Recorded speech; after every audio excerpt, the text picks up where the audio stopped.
haddaad isleedahay ilaahay kuma rido muslimka muslim uu ku dhacay muslim buu dilay Soomaali buu ku dhacay Soomaali buu dilay dalku iminka kula jooga dad buu hayaa waa for sure in loo dhiman doono السلام عليكم ورحمة الله وبركاته صحابة غالية دمان تيم ملك استوجبتن سو دوادا maanta waxaan ka hadlaynaa barnaamijkan waxaan kaga hadlaynaa arrin aad u xasaasiya arrintaas waxa weeye xanuunka coronavirus ama COVID-19 ee adduunka oo dhan ku jira waa xanuunka dilaaga ah ee adduunka oo dhan isaga dhex baxay dad fara badan laayay dad fara badan ay u jiifaan dhaqaale badan burburiyay oo dunida oo dhan saameyn aad u ballaaran oo aynan hore u arag gaarsiiyay xanuunka waxa la sheegay inuu dalkeena ku jiro oo la confirm gareeyay in dad laga helay oo xanuunkaasi hayo inay dalka joogaan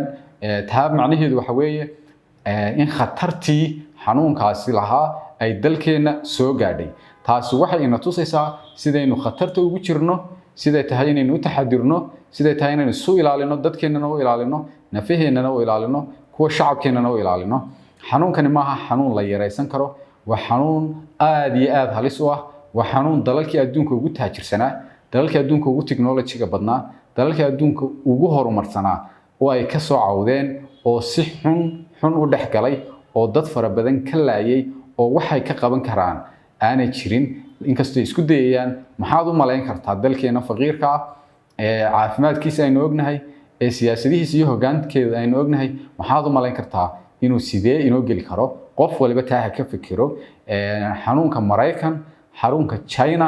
iyo Italy iyo Spain aynu naqaano dalalka adduunka ugu horumarsan xanuunka dhulka dhigay rugaga dhulka u dhigay sidee buu u geli karaa dalka adduunka ugu faqrisan waa su'aal ay isweydiin tahay xanuunkani waxaynu eegaynaa siduu ku bilaabmo sida la isu qaadsiiyo sida lagu kala qaado iyo sida la isaga ilaalin karoba xanuunkan waxa la yiraahdaa coronavirus group waa xanuuno soo jireen ah xanuunkan markii soo horeysay noociisii koobaad oo la yiraahdo COVID-2 ama magaca loo yaqaano SARS-CoV-2 2002 wuxuu ka dilaacay dalka China xanuunkaasi wuxuu helay dad gaaraya 8,000 oo qof waxa uu dhintay dad 800 oo qof ah oo u dhiganta 10% ama boqolkiiba 10 dadkii xanuunkaasi helay in ay u dhinteen xanuunkan xanuunkii ku xigay ee la nooc ahaa ee la walaalka ahaa waxa la yiraahdaa MARS wuxuu ku dhacay dalalka carabta ama Sacuudiga u horeeyo waxa ahayd 2012 xanuunkan wuxuu helay 2,500 oo qof xanuunkan wuxuu ka dilay 850 qof oo kamid ah dadka oo u dhigmaysa 34 boqolkiiba inuu xanuunkaasi laayay xanuunkii saddexaad oo noociisa la mid ah waa xanuunkan maanta adduunkii oo dhan gaadhay ee noqday pandemiga ee la yiraahdo COVID-19 oo loo soo gaabiyay coronavirus 2019 xanuunkan waa xanuun aad uga halis badan labadii xanuun hore ee ay isku nooc ahaayeen xanuunadaas oo gobollo gooniya ku koobnaa laakiin xanuunkan wuxuu noqday mid global ah mid adduunka oo dhan isaga dhex baxa mid dhimashadiisu badatay mid qadarka uu ku faafaya uu xawli yahay oo wax u dhigma aan hore loo arag xanuunka noocaas ayaa dalkeenii laga sheegay digtoonaanta la inooga baahan yahay iyo wacyigelinta la inooga baahan yahay waa dareemi karnaa shacab iyo dawladba in la iska kaashado xanuunkani wuxuu sida la sheegay aan soo akhriyay istidiyada la sheegay waxyaabaha khatarta ku yahay marka laga reebo in adduunkii oo dhan hal village isku yahay oo de la isu wada duulayo diyaarado isu wada duulayaan oo xanuun walba la kala qaadi karo laakiin xanuunkan wuxuu halis ku yahay in qofku uu qaadsiin karo 3 qof 2 ilaa 3 qof taa macnaheedu waxa weeye qofku markuu 3 qof qaadsiiyo 3dii qofna 3 kale qaadsiinayaan 9 qof weeyaan 9kii qof waxay qaadsiinayaan mid walba 3 buu qaadsiinayaa 27 waa exponential waa cadad aad u halis badan ayuu xawliga uu ku gudbayaa uu yahay waana tawarwarka badan keentay xanuunkani maanta oo aynu joogno dadka laga helay ee uu hayo ee confirm cases-ka waxa loo yaqaano ee dadka inta la baaray laga helay waxa weeye 936,438 qof ayaa laga helay waa tiro 1 milyan ku dhow 936,438 qof ayuu xanuunkani hayaa oo la ogaaday inuu hayo markii la baaray tirada dhimashadu waa tiro aad werwer u leh waa 47,251 qof ayaa xanuunkan u dhintay ilaa iminka waxayna ka dhigantaa 5% ama 5% dadkii xanuunkani ku dhacay inay u dhinteen ayay ka dhigan tahay. dadka ka ladnaaday waxa lagu qiyaasay 194,585 qof inay xanuunkan ka ladnaadeen oo ka baxeen xaaladii xanuunkan. xanuunkani waa xanuun aad u halis badan, waa xanuun ay tahay in la iska ilaaliyo oo laga taxadaro oo laga hortago. waxa iyaduna muhiimad mudan in la tilmaamo xanuunkan 95% dadka uu ku dhaco in symptomska ama calaamadaha lagu arkayo ay yihiin calaamado mild or moderate ama calaamado yar ama calaamado dhexdhexaad ah. 5% soo haray dadka ayaa noqonaya critical condition la yiraahdo. xanuunkan waxa lagu qaadi karaa sidee baa xanuunkan lagu qaadi karaa ayaa qodobka labaad ah. xanuunkan waxa lagu qaadi karaa maadaama uu yahay xanuunkani oo qofka marka uu ku dhaco sanbabada u gudbaa, sanbabadu la dagaalamaa iyo neefsigii halkaas uu biyo ku sameeyaa qofkii xanuunkan inuu naqaano ama pneumonia la yiraahdo ayaa aakhirka u dhintaa ama kaliyaha fadhiista. dhimashaduna halkaas ay ka timaada qofkii xanuunkii sanbabadii oo aad u damage gareeyo kadibna uu sidaa ku dhinto ama kaliyu fadhiistaan. maadaama xanuunkan yahay xanuunada la yiraahdo respiratory diseaseska wuxuu ku gudbaa qofka oo qufaca oo uu soo daayo waxyaabo qoyaan ah oo qofkii kale gaadhaan, qofka oo qofkii ku hindhisa ama qofka intuu gacantiisa ku hindhiso ama ku qufaco meel taabta meeshii uu qofkii kale taabto, kadibna qofkii uu gacantiisa ku taabto ama afkiisa sankiisa ku taabto ama indhihiisa ku taabto isagoo fayraska gacantiisa la socda ayuu marka koobaad ku qaadi karaa. xanuunkan waxa lagu qaadayaa qofku markuu soo gaaro gacantaada ama afkiisu la doonanaya ama sankiisa ama indhihiisa. saddexdaa meelood weeye saddexda ugu halista badan oo qofka xanuunkani ka gala. qofka xanuunkan qaba saddexda qaybood ayaa lagu qaadi karaa. waxa kaloo dhakhaatiirtu sheegtay oo aan meel ka akhriyay in xanuunku uu la socdo saxaradii dadkii oo markii saamba laga qaaday la baaray dadkii xanuunsanayay laga helay saxarada. taasina waxay ka dhigan tahay suuliyada in iyagana aad loo nadiifiyo oo si fiican la isaga nadiifiyo oo qofkii uu halkaa uu xanuunkiina ku nool yahay. qodobka kale ee lagu qaadi karo waxa kamid ah sida la sheegay oo airborne disease ka dhigaya in qofkii hadduu meel xiran ku qufaco ama ku hindhiso kadib muddo 3 saacadood uu ku jirayo fayraskii meesha, marka haddii qof kale soo galo uu sanka ka qaadanayo ayaa taasna iyadana waa la sheegay. intaasoo meelood ayaa lagu kala qaadaa ama intaasoo hab. xanuunkan maxaa lagu gartaa qofka inuu xanuunka hayo? symptomska ama calaamadaha qofku ku garanayo inuu xanuunkan ku dhacay maxay kamid ah? symptomska guud ama calaamadaha guud waxa u horeysa xumad, inuu qofku xumad yeesho maadaama qofkii fayraskii markuu jirka galo jirkii uu dagaalamaya reaction buu sameynaya immune systemkii. marka xumaduna waxa weeye dagaalkii meesha ka socday inuu qofku dareemo xumadeed. wuxuu qofku dareemayaa daal ama wuxuu dareemayaa qofkii inuu aad u daalan yahay.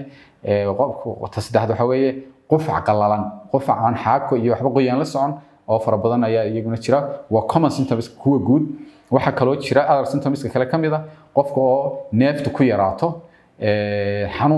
xanuunka aad u sii farabata jidhka, cunaha oo qofkii qallala ama uu xanuun badan ka dareemo. waxa kaloo kamid ah dad aad u kooban ayaa iyaguna symptomskooda lagu sheegay inuu shuban ay dareemaan, taasuna aad bay u sii kooban tahay. intaasoo qodob waa calaamadaha qofku isku arki karo. waa inagii nidhi dadka 95% kamidii calaamadaha in yaroo kooban bay arkeen kadibna saasuu ku dhaafaya. qof baa laga yaabaa inuu xumad yar dareemo, qufac yar iyo hindhiso yar oo sidaa ku dhaafo. laakiin waa inaad ka taxadirtid oo markaad calaamadahan isku aragtid number 1 aad samaysid tallaabooyinka loogu talagalay inaad qaado. qodobka afraad waxa weeye sideeba xanuunkan la isaga ilaalin karaa maadaama xanuunkani aanu lahayn wax dawo ah. maadaama xanuunkani aanu lahayn maanta wax dawo lagu daweyn karo oo kaliya waxa qofka loo qaban kara hadduu soo rito ay tahay in symptomska lala tacaalo ama calaamadaha hadduu xumad hayso xumada laga dejiyo, haddii naqasku qabto in naqaska laga soo saaro, laakiin aan wax kale loo qaban karin. waxyaabaha la iskaga ilaalin karo ka hortagga ayaa daaweynta ka fiican ayaa hore loo yidhi ayaynu halkan ku eegaynaa. waxa ugu horeysa gacmahaaga maydh. waa diinteena ina farta, nadaafadeena ina farta. Soomaalida waliba dadka Soomaalida dad aad nadaafada jecel maanta nadaafadii bay ku xiran tahay naftaadu gacmahaaga maydh saabuun ku maydh si joogtaa u maydh markaad saabuunta ku maydhaysid biyaha markaba ha isku sii dayn oo saabuuntu markaba ayay sida yare fudud aan u farxalano saabuuntu markaba ayay ka yaacin saabuunta isku shub biyo yar isku shub muddo 20 sekina waa inaad gacantaada maydhaysid oo dhinac walba ka maydhaysid oo dhinac walba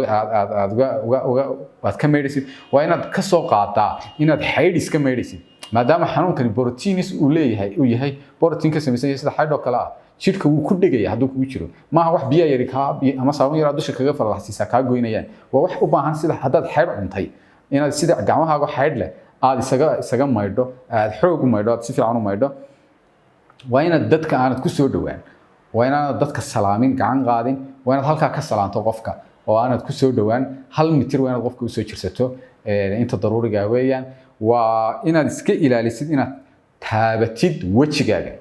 wajigu waa meesha xanuunka uu qofku ka qaado uu uga gudbinaya markuu qofkii ama meel soo taabtay qof kale qaaday ama qof kale uu taabtay ama qof hadaan qof ku hindhisin inta kale oo dhan laakiin waa wajiga hadaad afkaaga taabato adoo fayraska ku jira halkaas ka gelaya hadaad sankaaga taabato fayraska halkaas ka gelaya hadaad indhaha taabato fayraska halkaas ka gelaya taabashada wajiga waa mamnuucaysa waa iska yareynaysa waa iska ilaalinaysa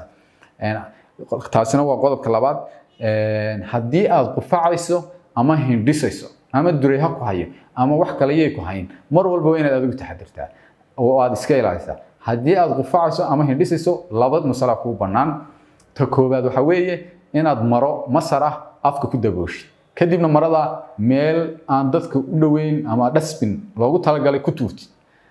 taa waanad hayn waxaad samaynaysaa cududaada badanaa dadku waxay xidhaan anu gacmo gaabaan laakiin dadku mariya xidhan cududaada ku hindhis sida ugu hindhis ku qufac taasi waxay ka ilaalinaysaa gacantaadii wixii may soo gaarin oo dadkii uma gudbinaysid muhiimad waxay tahay naftaadana ilaali dadka kalena ilaali ugu muhiimsan waa sidaa mar walba u dhaqan sidii waxaan inuu adiga ku hayo oo dadka kale ka ilaali oo dadka kale ka ilaali oo haddaad isxumad isku aragto iskarantiin garee meel gooniya tag familygaaga oo ognahay Soomaaliyeed dadku dad badan baa ku dhex jira xaafadii baa laga yaabaa 10 qof 5 qof 6 qof meel qol gooniya tag iska jiibso naso xumad jabin laq haddii xanuunku intaa ka sii bato la xidhiidh dadka medicalka ama marka koowaad ba la xidhiidh dadka caafimaadka si loo ogaado si lagu karantiimeeyo si aanad hooyada u qaadsin si aanad walaalka u qaadsin oo ka yar si aanad walaasha u qaadsin si aanad ayeeyada iyo awoowaha u qaadsin oo aanay adiga ku sababsan mar allaale iyo markaad symptomskaas ku aragto mas'uuliyad qaad iskarantiimeeyo sida ugu habboon xanuunkani wuxuu u daran yahay dadka xanuuno hore la nool ayuu halis aad weyn ku sii haya iyo dadka waaweyn taa macnaheedu maaha dadka yaryar ma dilayo caruur yaryar buu dilay dad dhuxu dilay dad waaweyn buu dilay laakiin statistics la sheegayo dadka waaweyn 60 ama 65 ka weyn iyo dadka xanuuno la nool ama macaan hala noolaado ama xiyag hala noolaado ama dhiikar hala noolaado dadkaas ayuu aad u dilay maadaama xanuunkii sanbabada fadhiisanayo qofku mar ka dambaysan ee daadiisu ka sii weynaato sanbabadiisu way sii daciifaan oo sida qofka yar maaha taasina waa taa adiga lagaaga baahan yahay mas'uuliyadda inaad qaadid waa inaad dadka sigaarka cabba ama alcoholka cabba waa inay iska joojiyaan maadaama ay sanbabadii saameynayo sigaarkii qofku xanuunkan sanbabadu saameynayo sanbabada hadii qiiqa buuxo halis baad ugu jirtaa waa inaad iska joojisaa waxyaabaha loo baahan yahay inaad iska ilaaliso waxa kamid ah safarada aan muhiimka ahayn inaad marna Hargeysa ka tagto oo Boorama tagto oo Burco tagto oo dadka dhamay isku socdaan oo meel walba aad martid iyadoo aan muhiim ahayn iska jooji waxa laga yaabaa adigoo uu kugu dhacay oo aanu adiga khatar kugu ahayn ayaa dad kale qaadsin kartaa taasina waa taa afarta qodob ayaan aad xoog u saarayaa anigu dhakhtar meehi waxaan soo akhriyay WHO page-koodan ka soo akhriyay dhakhaatiir kale caafimaad la xiriiray baan ka soo dheegtay waxaan uga jeedaa waa wacyi gelin tala dhakhtar maaha oo tala dhakhtar igama qaadataan oo imika waxaan sheegayaa tala dhakhtar maaha waa wacyi gelin guud aynu doonayno inaynu kaga hortagno ama iskaga ilaalino xanuunka noocan oo kala waxa lagaga hortagi karaa oo la isku ilaalin karaa in la iskaashado qof waliba inuu mas'uuliyadiisa saaro qof waliba inuu gacmihiisa nadiifiyo qof waliba inuu dadka kale ka fogaado iska ilaaliyo unnecessary contact iska ilaaliyo qof waliba hadii uu xanuun dareemo inuu gurigiisa joogo oo aanu dadka qaadsiin oo dadkiisa ka ilaaliyo oo mas'uuliyad aad u balaaran iska saaro xanuunkan waa real waa wax adduunka ka jira waa wax dalalka ugu khatarsan ee uu damage ugu badan gaarsiin karo ama dadka ugu badani uu ka dili karo ayaynu nahay ilaahay naguma salido laakiin marka xaaladeena leeno eego dalalkii kalena la eego waa inaad mar walba aad u taxadirtaa oo aad malaysaa xaaladda ugu xun inay dhici doonto si aad uga taxadirtid xanuunkan xanuuno la mid hore inoogu soo dhaceen haddaad iyada ama waxa weydiisaa tiraahid furuqu imse qofku dilay ama fantadu imse dishay way ku sheegayaan waxa ku sheegayaan bari dadka laga carari jiray oo qofka furuq ku dhaco reerkoodu intay ka guuraan ay ka carari jireen oo halka ku dhiman jiray xanuunkaas intuu ka gaaray fanta iyaduna jirtay waxa la sheegay Spanish flu oo labada mid kamid ah inuu dhammaan dadweynihii reer Somaliland ee ku beriga deganaa 7% kamida ay u dhinteen bal male hadii beriga milyan reer Somaliland milyan hayeen 7% kamidi ayaa dhintay bal maxaad maanta ka malayn kartaa kana uu ka sii daran yahay waa taan doonayno inaan ka taxadirno aan doonayno inaan isku baraarujino aan doonayno inaynu aad ugu aware ahaano dadka la fasaxay ee shaqooyinka laga fasaxay dadka iskuulada laga fasaxay please guriyihiina jooga waqti ba haysataan waa la idin fasaxay guriyihiina jooga caruurihiina waqti la qaata xaasaskiina la shaqeeya wax iska akhrista oo ismaaweeliya entertainment sameeya si aanu u faafin oo aanu u badan faafidii sababta lagu fasaxay ma aha inaad socialism badan samayso sababta la inoo fasaxay ama dadka la fasaxay loo fasaxay waxa weeye in ay connection ki joojiyaan oo aanu bahalkii kordhin hadii iyadoo la ina fasaxay ciyaalkii la fasaxo oo la sii suuqa lagu sii daayo oo qofku weynaa la fasaxay maqaaxiya tago maxaa waxba ma soo kordhintay xanuunku uu sii batay markii hore waa la kala mashquulsanaa waxaan dadka kula talinayaa in laga digtoonaado koow ma joogno xaalad xun ayuu dalku geli doonaa sida muuqata waa inaad looga taxadiraa Mareykanka oo dalka adduunka ugu quwada weyni wuxuu madaxweynihiisa dalkiisa u sheegay inay xaalad xun geli doonaan wiiga soo socda waxa la qiyaasaya Mareykanku wuxuu qiyaasaya markuu wax kasta sameeyo taxadar walba markay sameeyaan inay dhimanayaan 200 oo kun oo qof waa dalka Mareykanka adduunka dhaqaale ugu wanaagsan leh markuu wax walba sameeyo oo si walba isu ilaaliyo 200 oo kun oo qof dad ku dhow ayaa dhimanaya iminka Mareykanka dadka xanuunkan qaaday waxa weeye 215,300 oo qof waxa dhintay 5,000 oo qof wuxuu ku jiraa number kaalmaha koowaad buu ciirsanaya dalalka dadka ugu badan ka dhinteen waxa kamid ah Spain oo 110,000 oo qof baa qaaday waxa dhintay 13,150 mayo Italy weeye taasi Spain 104,000 baa qaaday 9,387 ayaa dhintay war Soomaaliyeed waxaan in leeyahay dalalkii adduunka ugu horumarsanaa ee medicalka ugu fiican haystay ayaa sidaa ah haddaad isleedahay ilaahay kuma rido muslimka muslim uu ku dhacay muslim buu dilay Soomaali buu ku dhacay Soomaali buu dilay dalku iminka kula joogaa dad buu hayaa waa for sure in loo dhiman doono oo dad dili doono oo ay sababtooda qaadan doonaan taxadara hal la is ilaaliyo yaan la is dhiganin ma shaqeynayso hadduu igu dhacayana waa igu dhacaya haddii kalena carelessnimo weyn weeye taasi ma shaqeynayso inaad tiraahdid ilaahay un baa sugayaa oo khatar walba isu dhigtid ilaahay is ilaali buu ku yiri dadka kalena ilaali buu ku yiri cidii aad khatar u geysato adigoo isku ogin wax ku hayaan aad ula bareedhaa de waa wax adiga lagu qorayo ta kale aan doonayna barnaamij waxa weeye xanuunkan ma aha AIDS ma aha cancer ma aha wax lala boqo hadduu xanuunkii ku hayo oo aad halis ku jirto dhakhaatiirta la hadal ما هي بالكورونا دintay ama ma hebel coronavirus helay ayaa ma hadde wax xanuun la keenay ilaahay keenay waa cid u dhimanaysaa way dhimanaysaa qofka kalena waa inuu dadka kale galaafan ma aha wax istigma ma aha haduu qofka xanuunka isaga shakido medical raadso dadka xaafadaada u sheeg ha u qarin dadka kale ha u qarin ilaali dadka waan dheereeyay waan soo koobayaa waxaan leeyahay hala digtoonaado dawladaha waxaan ku baraarujinayaa inay hogaankooda kor u qaadaan dhammaan dadka Soomaalida dadka hogaankooda waynu aragnaa xaaladdu halkay marayso waa in taxadir badan la saaro waa in laga warhayo bulshooyinka hadii bandu la isgeliyo bulshooyinka dadka aan waxba haysanay masaakiinta waa in xilal dawladdu iska saarto waa in reer waliba ogaado reerka ku xiga wuxuu qabo hadii bandu la isgeliyo maadaama ay muhiim tahay in bandu la isgeliyo oo qof walba la wada runo waxa la haysto oo aan dadka kale gaajada lagu eegan oo la iska warhayo oo la iscaawimo intaas ayaan ku soo koobaya fariintaydu maanta waxa weeye yaan la isdhigan hareeraheena hal la eego adduunkiiba cabaadaya inaguna waynu aragnaa xaaladeena inaan isdhigan Allaahayna badbaadiyo ilaahay ha idin amaansado waan idin salaamayaa dhammaantiin wassalaamu calaykum waraxmatullahi wabarakaatu